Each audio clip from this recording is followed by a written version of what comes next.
बरेच लोक आमच्याकडे येतात, डॉक्टर भात मी खात नाही कारण मी जड आहे, मी ढोली होईल. आणि त्यामुळे भाताच्या संदर्भातला हा एक गैरसमज आहे की मी भात खाल्लाय आणि मी ढोले होते. तुम्ही कुकरचा भात खाल्ला तर नक्की ढोले होऊ शकता.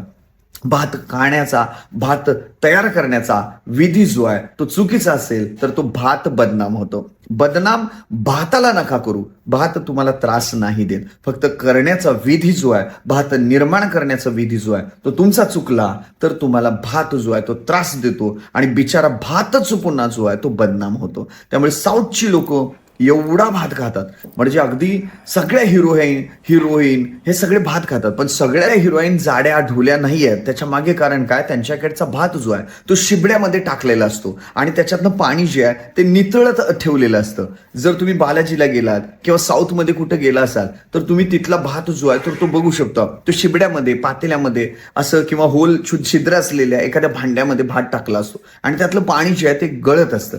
ह्याच्या मागे हेतू काय, ते जास्त पाणी घालून भात शिजवतात आणि त्याच्यातलं हे नको असलेलं पाणी, अतिरिक्त पाणी जे आहे ते निघून जातं आणि याच्याने भातातलं जडत्व निघून जातं आणि भात हलका होतो, पचायला सुद्धा हलका होतो आणि त्याच्यातून एनर्जी तुम्हाला मिळते.